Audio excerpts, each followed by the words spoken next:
This map, which is incredibly advanced in terms of technology, fully embodies the sin of envy from the 7 deadly sins.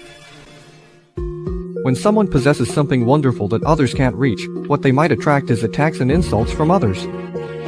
This is the sin of envy that arises from humanity's innate tendency to compare, and it is one of the darkest stains in human nature. And in my world, there is a map that brings this sin to life in the most vivid way. That is the Back to School map released in 2016, which is a Spanish map. The creator's name is Killer Reaper. The technical prowess displayed in this map is extremely impressive, and it can easily rival even the maps of today. In this map, we get caught up in a school murder case and become the main suspect in the eyes of the police. The murderer's motive was simply because they were jealous.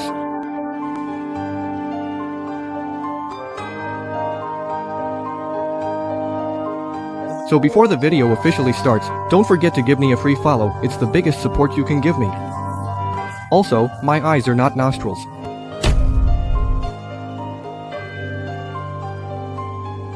The game version is 1.10.2, and the scene when you enter the map is very simple. The floating books in front of you serve as a prologue to the story. The main character's name is Daniel, and he's an elementary school teacher. But one day, one of his students died. Daniel was suspected of killing his student Martin and was likely to be arrested, so he decided to investigate the case himself, because he was being falsely accused. There's a file placed on the table in front of the player. Interacting with this file officially starts the game. After that, we get to see a very smooth opening cutscene.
Daniel arrives at the school, and from the opening animation, we also learn that it's already been a week since the incident.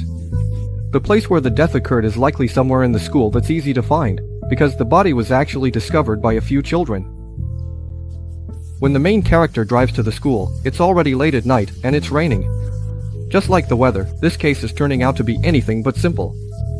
The main character carries a notebook, which will be used to record our investigation data. In other words, it's basically the game's hint system. The main character also has a tape recorder and 2 keys on him. The tape recorder contains a news report.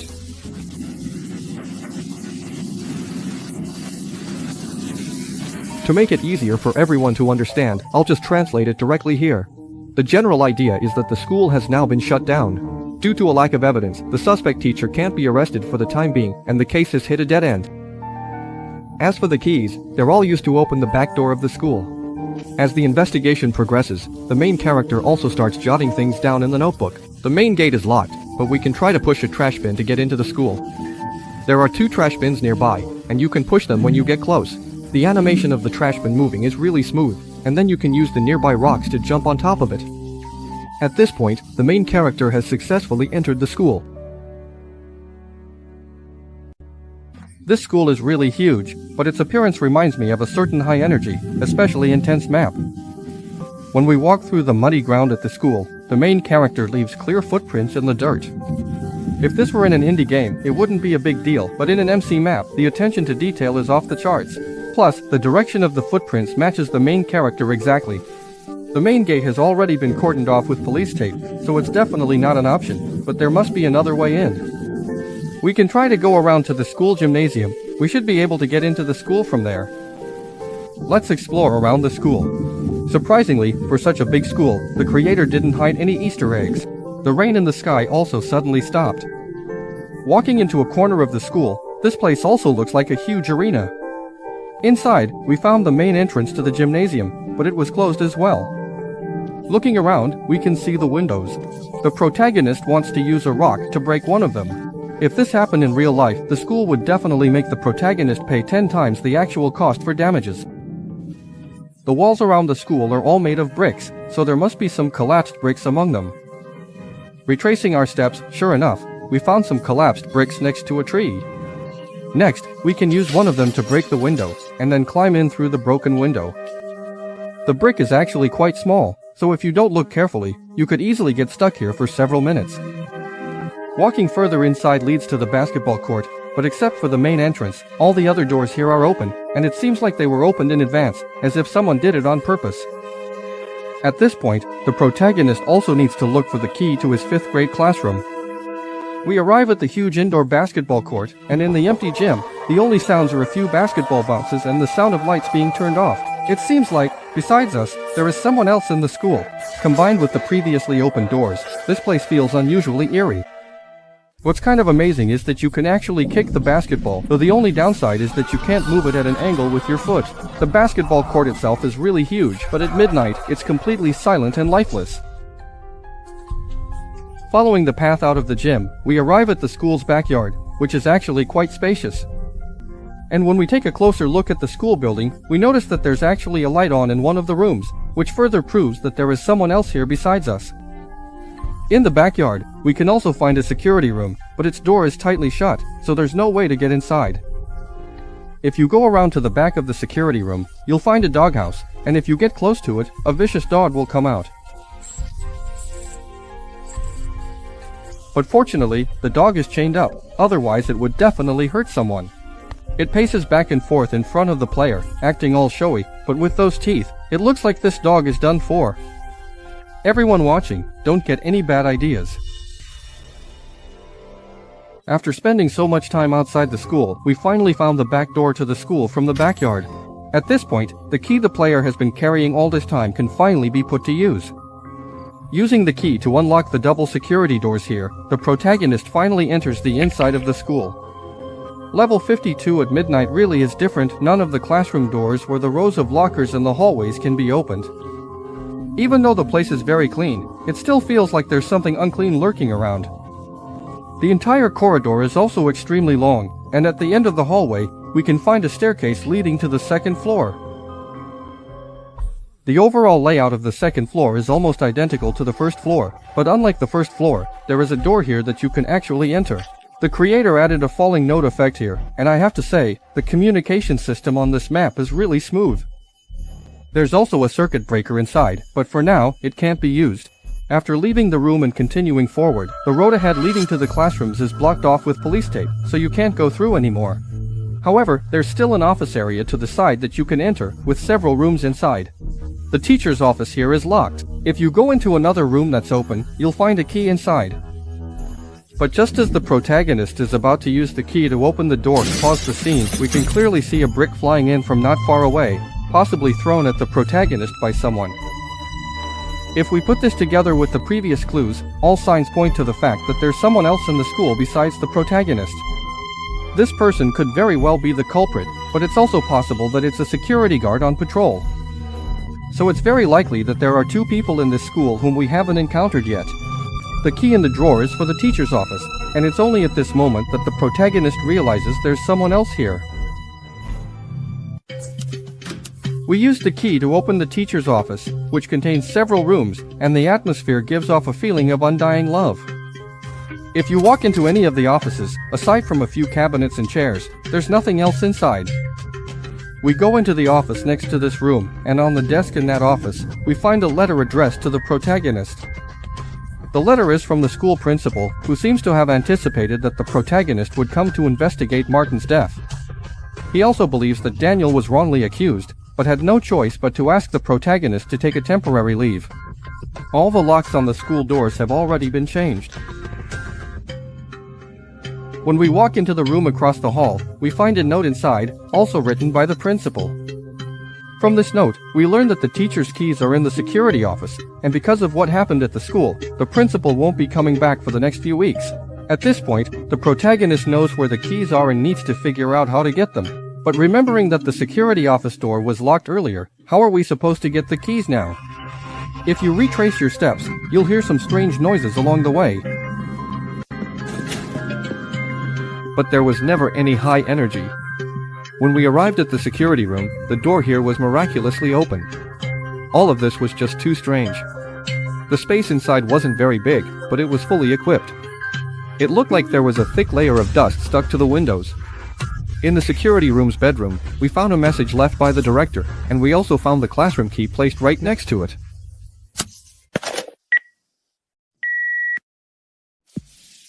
Hi, I'm the director here. I left the keys to the primary classrooms in the caretaker's house. The director said he would be away for a while. The message we heard was basically the same as what was written in the previous note. But after the message ended,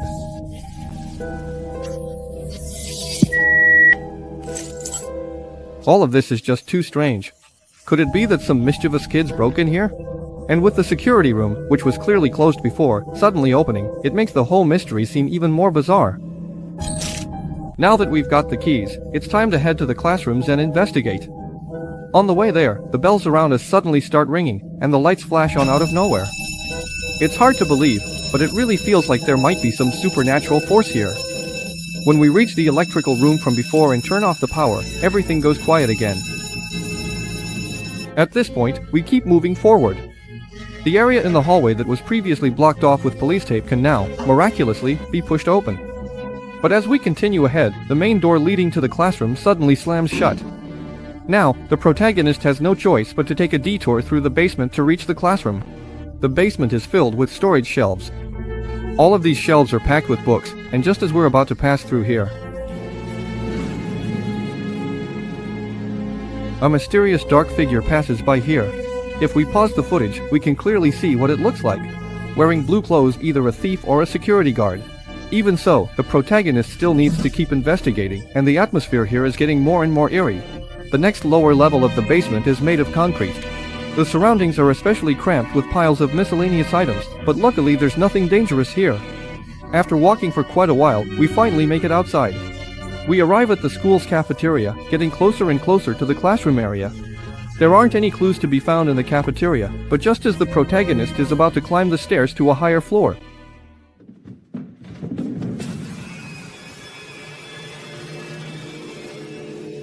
unexpectedly, a corpse suddenly falls from upstairs. And this corpse isn't just anyone, it's the security guard from the security office. He was wearing blue clothes. Thinking back to the mysterious person we encountered in the basement earlier, it's very likely that the security guard was actually chasing the killer.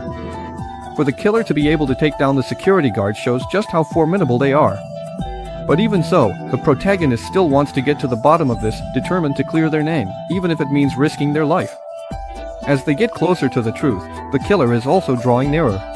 In the hallway outside the classroom, there are photos of children hanging up that look very harmonious, but their faces are a bit unsettling. The restroom has been cordoned off with police tape, but someone has deliberately tampered with it. Inside, there's a pool of blood. When we investigate the bloodstain, the protagonist recalls the day the crime happened.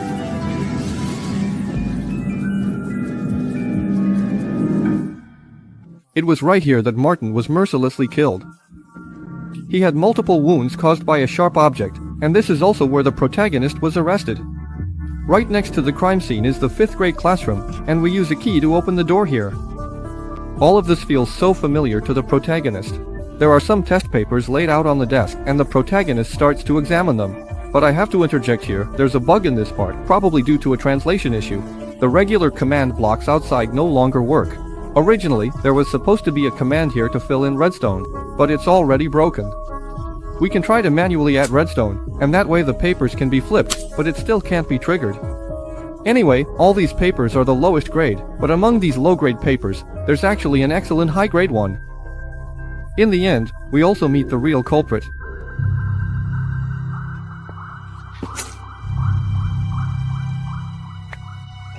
Have we covered everything, teacher? That was our intention. Sorry for worrying about when we would get there as we got closer to the school. We told them to come. We're sorry for what we did to Martin. I didn't want to fail, I didn't want to repeat the academic year, so we just couldn't accept it. But in the end, we managed to get your attention about what happened in Vineland. Like I said, we're really happy. But do they know it's finally a day to celebrate? Our favorite teacher. You'll be here with us. So you'll be here forever. Yes, you. Thank you, teacher, for being so kind to us.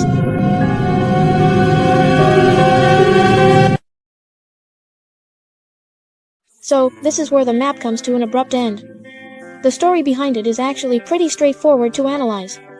Daniel's student, Martin, was excluded by others because of his good grades.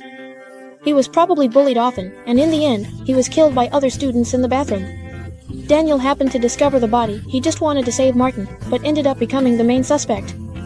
In order to clear his name, he went to the lockdown school to investigate, but unexpectedly ran into the real culprit. No one would have thought that the seemingly harmless student was actually the murderer. An ordinary student actually turned out to be the killer of 12 people.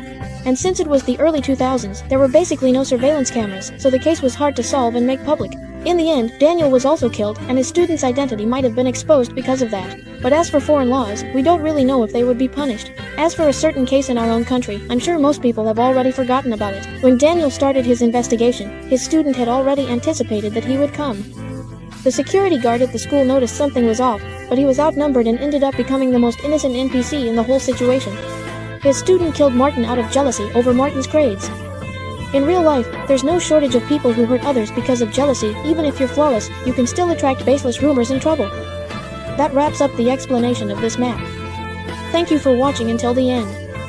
If you enjoyed it, please consider giving me a free follow.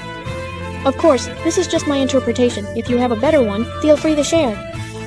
Feel free to leave your thoughts in the comments section. See you next time. Strike a pose, and don't forget my eyes aren't my nostrils.